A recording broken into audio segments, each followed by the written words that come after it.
welcome.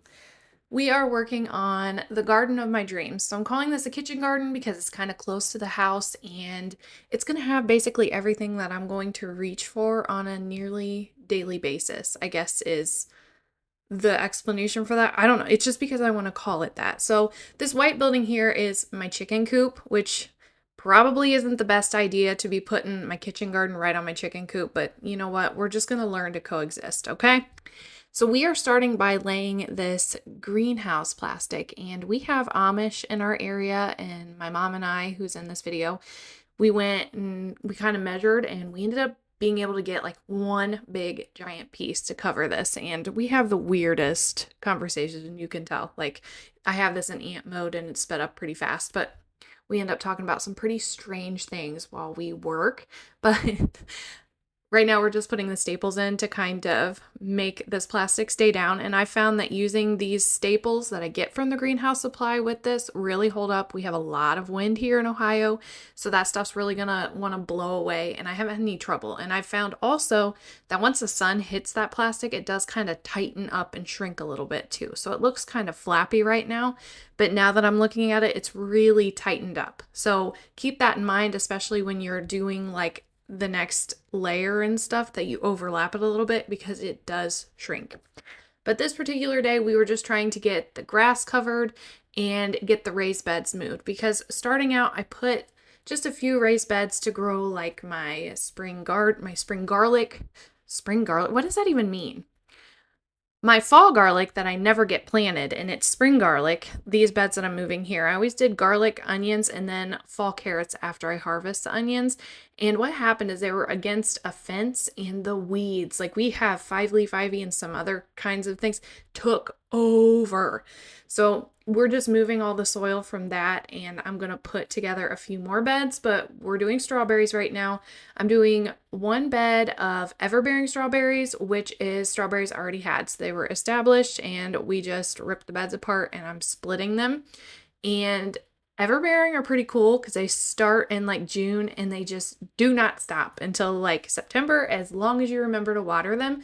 I'm my own worst enemy, and I don't remember to water them, but we're going to do really great this year. The bad side is the strawberries are very, very small. So the other bed I'm doing, I forget the variety now, but it's just a June bearing, and they're supposed to be a little bit bigger. The fun thing is it's only 2 small beds, so I am delusional to think that I'm even going to get 1 strawberry out of these beds, because my children are going to eat them as soon as they turn red. So filling it with everbearing, and then if they shoot off runners next year, we'll kind of split them up and fill those beds even more. And then I did order bare roots for the other bed, and I have lots of help here. And it was fun editing this video to try to keep their faces out of it, because they are under my feet wherever I go, and I absolutely love it. The chickens are in prison because I've been working on these raised beds, and I planted strawberries 2 days ago, and yesterday they dug them all up. I will show you. It is awful. So you guys saw me do all of these beds, and I'm putting a couple more together to kind of even this out, but this was strawberries, and they dug them all up. So I'm hoping to God they come back up. We'll find out, but I'm real mad. So this is a strawberry bed, and this one is a strawberry bed for now. These are an ever-bearing variety. I believe those are Virginia or something. They're just like a June bearing. So 2 different varieties. And then this we're going to carry soil and put our onions in. And if I don't have enough room, I will fill this smaller one as well and do that one in onions. So let's get started. This particular day, I moved so much dirt to fill these raised beds. I was absolutely dead the next day, and it didn't dawn on me how much I actually moved. So I had, I think, 40 of these bags, and they're supposed to weigh, I believe, 40 pounds, but it had rained for 2 days prior to this. So they were wet, meaning they were heavier. So 40 bags, I loaded them into my car, came home, unloaded them, and then lifted them again. So 40 times 40 is what? 1,600 times. I lifted a lot of weight, okay? So your girl was tired. It was a good workout, but holy cow, really, really overdid it that day.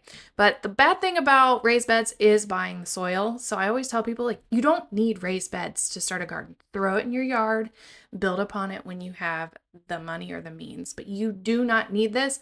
They are quite nice to have. I will admit that. Two types of onions. We've got Walla Walla, which are good storing onions, and then I've got candy onions, which are just delicious to eat, but they don't store very well. So those will be for canning and all that stuff. They get huge.